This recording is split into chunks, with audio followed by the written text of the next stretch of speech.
esse intercâmbio, porque sabe que uma grande lacuna que precisa ser fortalecida é essa formação continuada, né?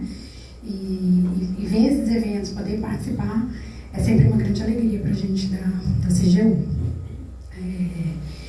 A gente vai conversar um pouco sobre boas práticas e cumprimento da Lei de Acesso à Informação pelas instituições de ensino superior e pesquisa no Brasil. E antes tem algumas informações aqui que a gente vai trazer. Hoje a gente tem um bom índice de cumprimento, tem aumentado a satisfação do usuário, né, por meio das pesquisas de satisfação após a obtenção das respostas, e as omissões vêm diminuindo. Isso é fruto de um trabalho de todos vocês, assim, a importância, né, do trabalho de vocês no dia a dia, assim, o monitoramento que a CGU faz, o acompanhamento, ser um ponto de apoio mesmo ali para oferecer o melhor serviço para o cidadão. Então, hoje a gente está em quase beirando 1.200.000 pedidos na plataforma Fala BR. Esse número é referente a pedidos de acesso à informação. O Fala BR ele integra o módulo ouvidoria e o módulo acesso à informação. Então, esse dado é referente a pedidos. Um índice de 99,9% respondidos ou em tramitação e um tempo médio de respostas de 14,79 dias. Esses dados a gente obtém do painel da LAI. E ele é alimentado pelo Fala BR, né? Os dados são extraídos de lá e atualizados diariamente. Essa atualização roda geralmente às 6 horas da manhã. Então, o painel vai trazer os dados do dia anterior ali, né? E já é uma ferramenta muito utilizada pelos órgãos, por nós, por monitoramento, pelos cidadãos, por jornalistas. Então, assim, para levantamento de dados, cruzamento de dados, assim, é uma fonte muito boa de pesquisa. E traz essas abas: visão geral, pedidos, solicitantes, omissões, que aí se refere a pedidos e recursos, aba recursos e transparência ativa. Eu não vou me deter muito ao painel, porque isso já faz parte do dia a dia do uso de vocês, né? Sobre as omissões, hoje a gente luta arduamente todos os dias para tentar diminuir esse número. Hoje ela estava em 40 omissões, assim, que para o que a gente já teve é um número que só vem decrescendo, assim, a gente fica feliz em ver esse número abaixando. A meta é omissões zero, assim, então... Agora, o que a gente percebe é que dessas 40 omissões, hoje 19 estão em tramitação nas universidades e institutos federais, representados por 12 órgãos. Também a gente sabe, a gente tem consciência de que as universidades e institutos federais representam ali mais de 1/3 dos órgãos da plataforma Fala BR, né? Um trabalho que a nossa coordenação, a CEGAD, né, Coordenação de Governo Aberto e Transparência, faz e viu um resultado, assim, muito grande, praticamente uma inversão dos índices, assim, né? Quando a gente começou a monitorar o STA, o Sistema de Transparência Ativa, que os órgãos respondem ali as 49 perguntas e colocam o link onde está aquela informação, a CGU valida essa informação e avalia como cumpre parcialmente ou não cumpre. Então, na primeira rodada ali, em abril de 2020, o percentual era de 26,35% de cumpre, quase 12% de cumpre parcialmente e quase 62% de não cumpre. Hoje a gente vê o inverso, assim, o que era de não cumprir virou cumpre, assim, né? É mesmo assim uma curva ali ascendente. A segunda rodada, esses índices já começam ali a melhorar, né? Foi expedido ofício para os órgãos, informando sobre essa avaliação, sobre essa publicização no painel. Então, ele já ali sobe para 40% de cumpre, quase 10% ali cumpre parcialmente e não cumpre ali em torno de um pouquinho menos de 50%. Agora, nessa avaliação, tomando como base a data do dia 16, a gente tem aí quase 70% de cumpridos. Quase 6% de cumpridos parcialmente e 24,5% de não cumpre. Isso considerando que nós tivemos aquela questão das informações classificadas, que os órgãos devem atualizar anualmente. Nós fizemos a derrubada dos itens, né? Então, mesmo considerando esse cenário, a gente fica muito feliz que o bom índice de cumprimento se manteve, né? E a expectativa é só melhorar esses percentuais para estar ali na casa dos cumpridos. E a nossa coordenação presta apoio para os órgãos. Às vezes eles colocam uma informação e a devolutiva não está cumprindo. Então, assim, a gente recebe muito e-mail sobre, olha, mas essa informação aqui, por que isso e tal? E a gente orienta e está ali justamente para isso, para que vocês recebam esse retorno e possam aperfeiçoar essa informação. Da plataforma Fala BR, a gente tem o que a gente chama de sprint, que é para implementar melhorias, né?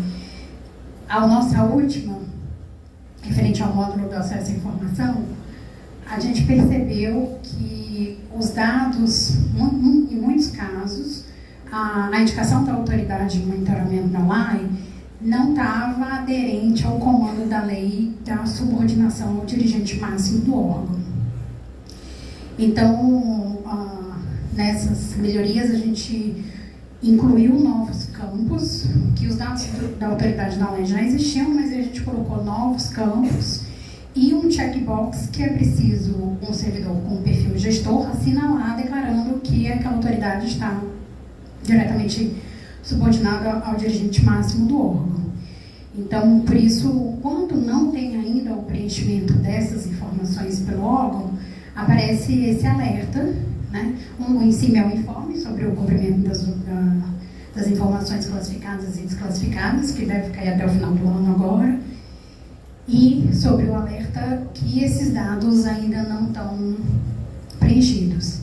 Então, o que a gente pede para os órgãos é que procurem preencher essa informação, se tiver alguma dificuldade de nos reportar. Agora, todos os campos são obrigatórios, então, assim, para conseguir salvar, tem que preencher todos os dados, né? E isso foi feito conscientemente com o intuito de que todos os dados sejam ali atualizados. A gente sabe que vai ter um órgão ou outro que naquele momento não vai poder assinalar esse checkbox, mas aí ele vai procurar se adequar, vai fazer uma redefinição interna ali para se atender ao comando da lei, né, do artigo 40 da lei. Aí esses novos campos, né, cargo, função da autoridade de monitoramento, os contatos, a data de designação e o checkbox. E aí criamos também um outro campo que é o responsável pelo SIC. Nome, cargo, e-mail, telefone e um ato de designação, que pode ser uma portaria, um boletim interno, um e-mail, um instrumento ali formal de designação. A gente não define qual é o modelo. Isso vai ficar a critério de cada órgão. E aí aqui também a gente tem um ponto de bastante dúvida entre os órgãos, assim, sobre a diferença do responsável pelo SIC e da autoridade de monitoramento da LAI. O responsável pelo SIC é aquela pessoa que está ali no dia a dia, lidando com os pedidos, controle de prazo, melhoria dos índices de cumprimento. Realmente ali quem está ali na linha de frente do atendimento a esses pedidos, né? E a autoridade de monitoramento da LAI, o que a lei exige é que ela seja diretamente subordinada ao dirigente máximo do órgão. Então, é alguém que tem esse poder de fazer valer a lei caso haja alguma dificuldade internamente dentro do órgão. Outro ponto que foi implementado de melhoria foram as respostas às pesquisas de satisfação. A gente tem hoje um índice de cumprimento de 14,33%, ele estava em 12% anteriormente, e aí a gente percebeu da necessidade de criar incentivos para melhorar, incentivar o cidadão a preencher essa pesquisa de satisfação. Então, ele recebe no e-mail, quando a resposta é fornecida, no final do parágrafo tem um preencha a pesquisa de satisfação, são apenas 3 perguntas, sua opinião é muito importante para a gente melhorar o cumprimento da lei, enfim, incentivando mesmo. E a gente já percebeu também que alguns órgãos colocam na resposta, nesse mesmo sentido, um incentivo para que o cidadão preencha aquela resposta e vê isso como positivo, assim, porque nada é um lembrete ali, né? Também quando ele acessa ao Fala BR e aparece uma pop-up sobre a questão do não preenchimento da pesquisa e pedindo para ele preencher. E depois de 5 dias de fornecido o pedido, se ele não preencher, enviado um e-mail pedindo para que ele preencha essa pesquisa. Aí pronto, aí se ele não preencheu, também a gente não vai ficar ali repetindo esse e-mail, né? Foi uma decisão de vamos enviar uma vez. Então com isso a gente já percebeu esse incremento de 12 aí para 14,33, ainda tem espaço e ainda precisa melhorar, né?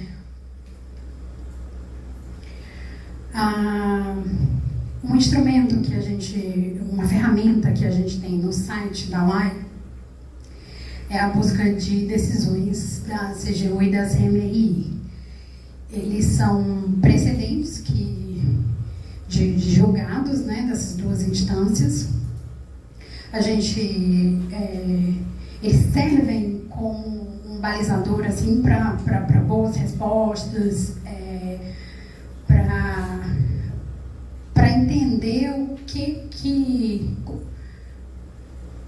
qual que é a avaliação ali da instância recursal naquele caso concreto. Porque assim, a gente coloca muito que a gente não pode emitir uma opinião sobre um caso concreto, tendo em vista que a CGU atua como instância recursal. Então, é realmente só quando vira um caso concreto é que vai ter um julgamento quanto a isso. Mas esses pareceres são bons norteadores, assim, né? E aí, uma pergunta que é recorrente é sobre matrícula SIAP. Os julgados têm sido de que é um dado pessoal, mas não se enquadra no tão sensível quanto outros tipos de documentos. Se a gente pegar o Diário Oficial, nosso nome com matrícula SIAP em eventuais nomeações, participação em grupos técnicos ou enfim, está lá divulgado no Diário Oficial, um dado que a gente acessa facilmente. Então, assim, os julgados recentes têm sido pela linha de que é um dado pessoal, mas não sensível. Mas, como cada caso é um caso, agora, recentemente, teve um pedido de reconsideração para a coordenação que faz esses julgados, que é uma outra coordenação diferente da nossa.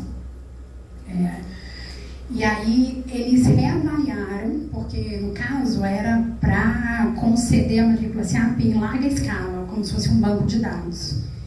Então, nesse caso concreto, foi avaliado que isso pode colocar em risco a segurança dessas pessoas, pode facilitar a ocorrência de fraudes.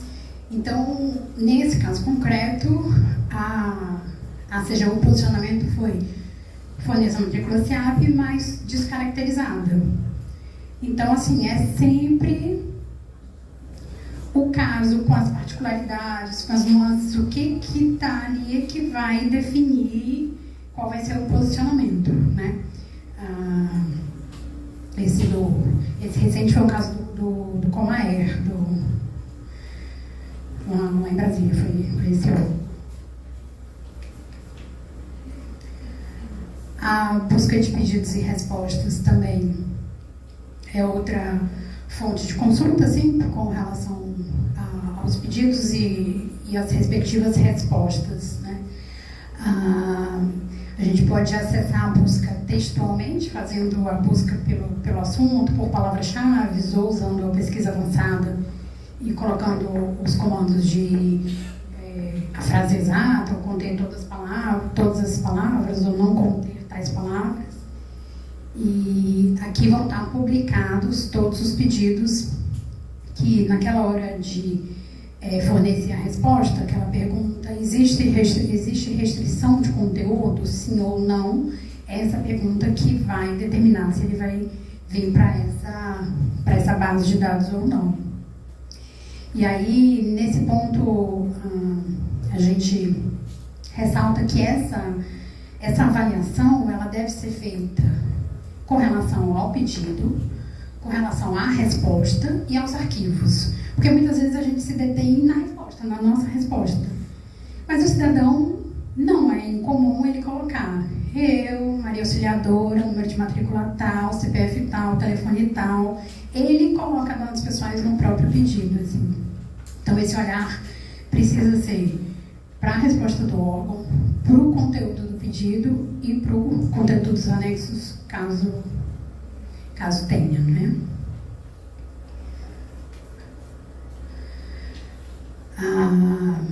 Aqui é um caso para fazer o download dos dados, né? Essa busca traz os dados abertos de pedidos e recursos com o conteúdo da resposta e do recurso. Essa outra base de dados que está na própria página ali do FalaBR, na página principal. Aqui ela traz todos os pedidos e não tem conteúdo de pedido ou de recurso. Então, aqui ela traz outros dados que é possível, a partir daí, fazer vários levantamentos estatísticos, cruzamentos, verificar as omissões dos órgãos. É uma boa fonte de pesquisa também.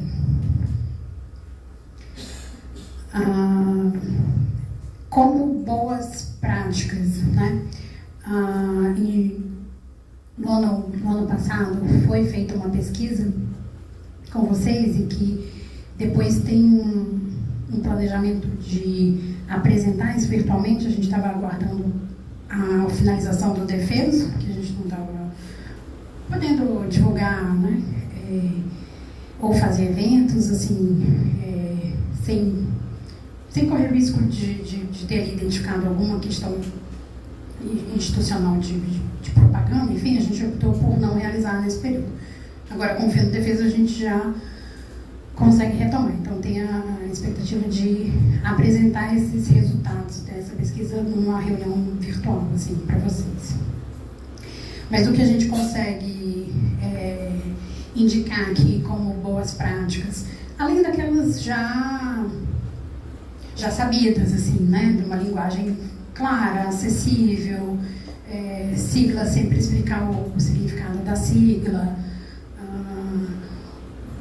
a resposta, falar de uma forma mais genérica, prezado cidadão, prezada cidadã, evitar neologismos, também, além dessas boas práticas, assim, na resposta, na comunicação. A gente tem a questão da comunicação com a área técnica, assim, né? De fortalecer esse ponto para a gente fazer as coisas andarem, assim, né? Fazer a roda girar. Lembretes de prazos. No SEI, por exemplo, você consegue colocar umas tags, assim, que aí ela vai com lembrete, olha, prazo tal. Ou até mesmo definir o prazo, assim. Essa definição de prazo interno tanto pode ir no texto do envio, quando o SIC faz a distribuição ali dos pedidos, né? Sugerindo, olha, uma prática que é recorrente, a gente vê e coloca ali 10 dias a partir do início do prazo. A gente sabe que vão ter pedidos mais complexos que vão demandar todo o período, vão demandar uma prorrogação.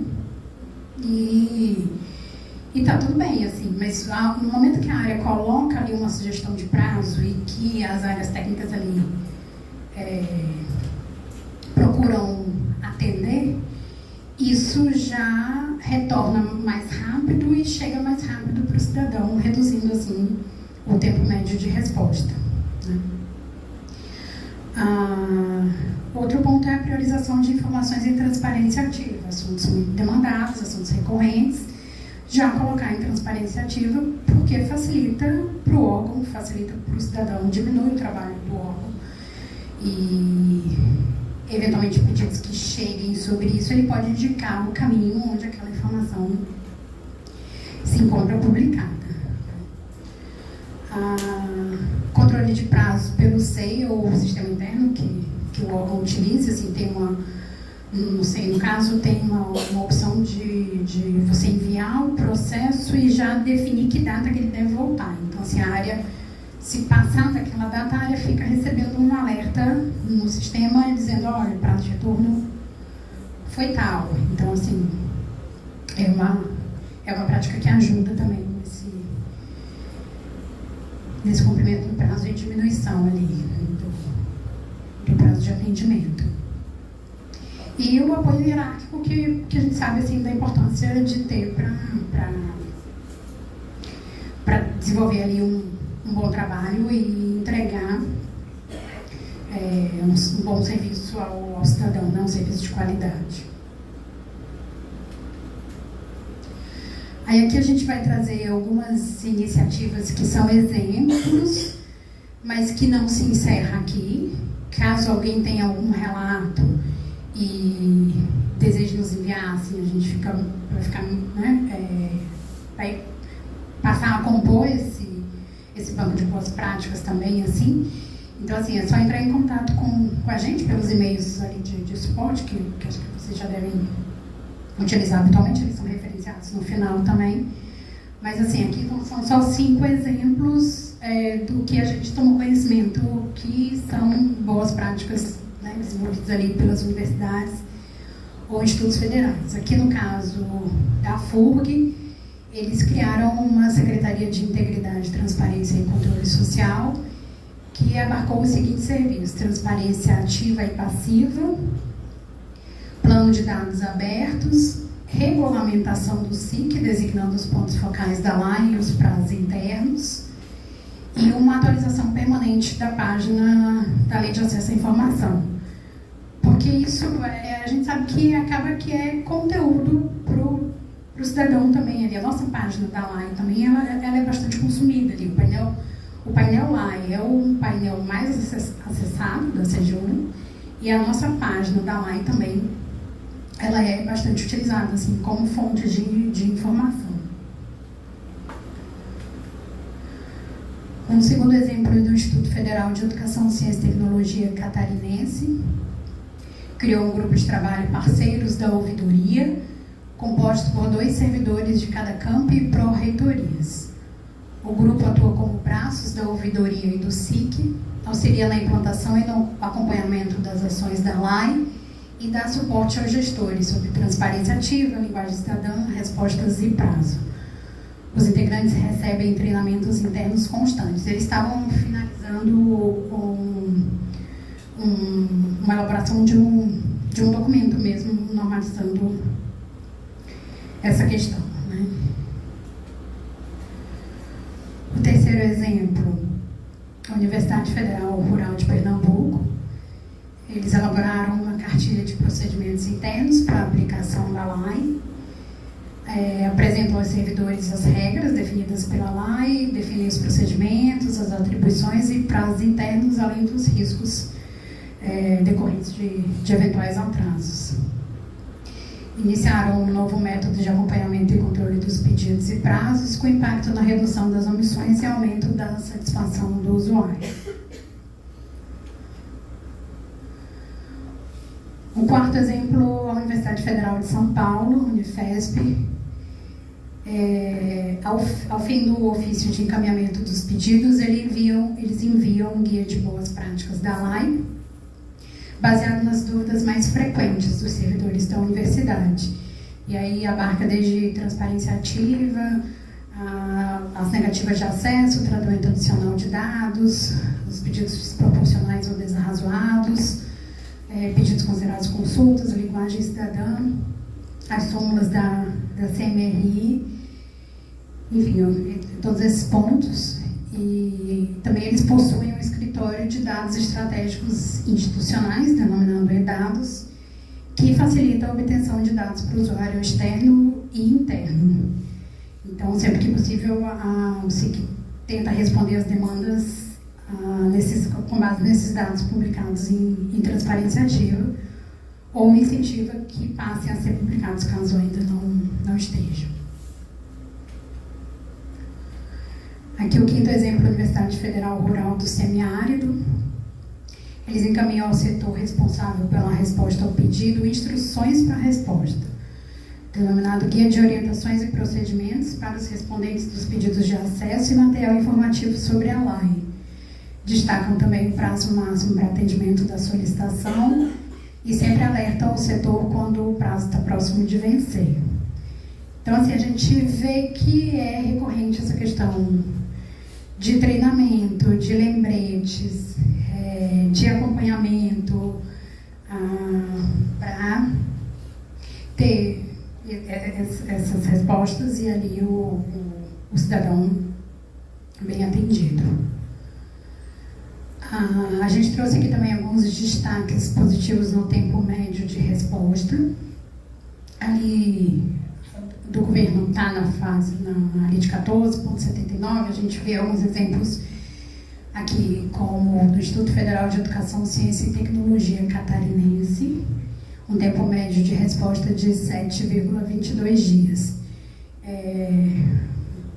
Ele está ali no ranking 159 de 302, assim, está no médio, então, assim, não dá para dizer também que porque recebe muito pouco pedido, assim. Então a gente vê que é possível, não é um trabalho fácil, mas é possível melhorar esse tempo de resposta.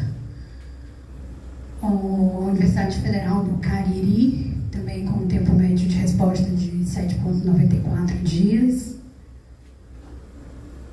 A Universidade Federal do Oeste da Bahia, 8,39 dias.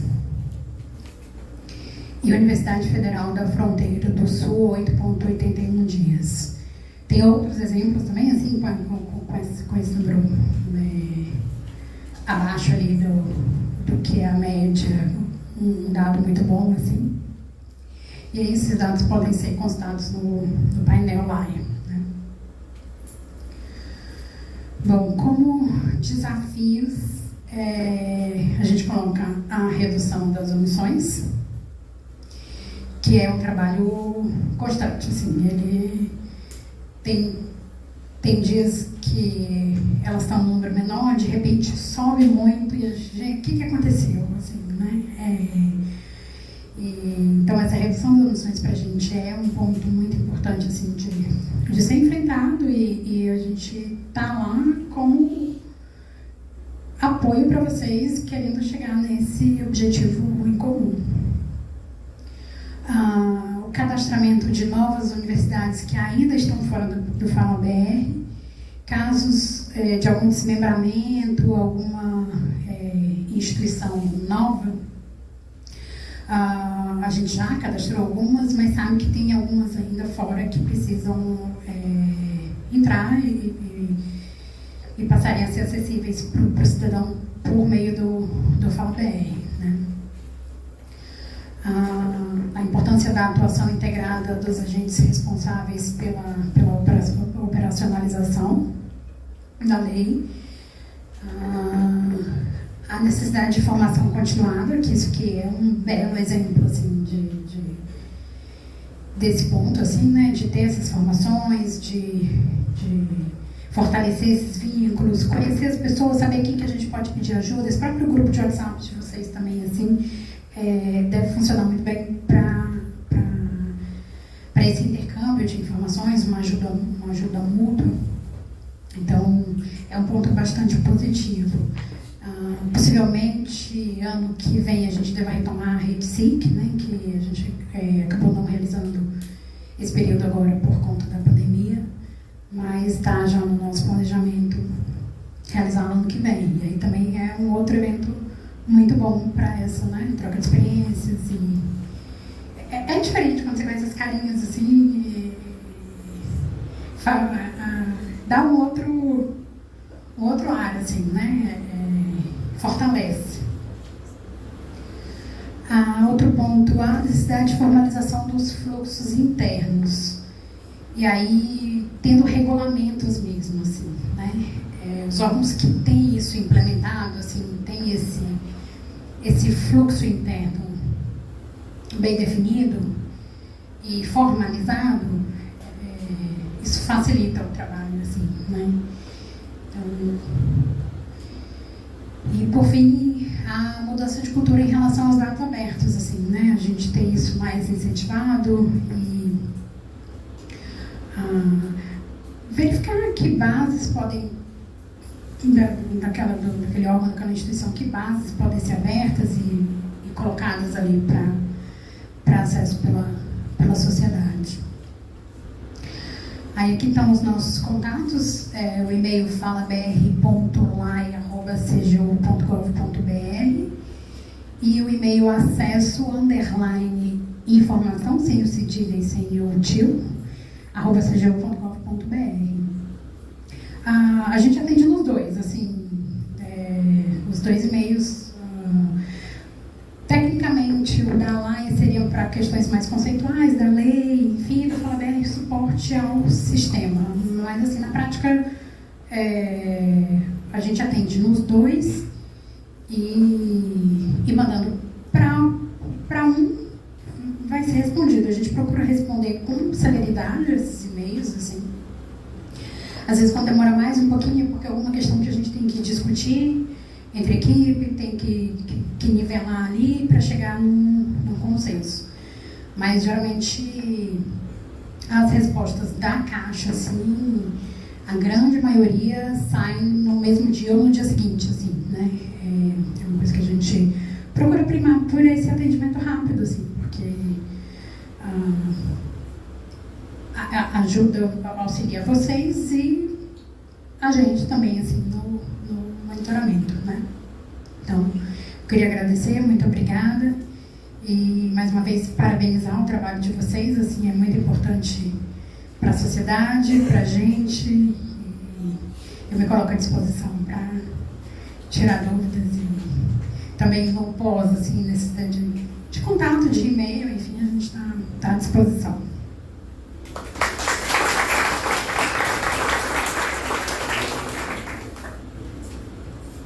Muito obrigada, senhora Martina, pela sua palestra, foi maravilhosa, muito esclarecedora. E agora eu vou convidar a Maria Luísa para o retorno e também o senhor ouvidor-geral da Bahia para retornarmos para uma roda de conversa, né, de perguntas sobre o que a gente discutiu até agora.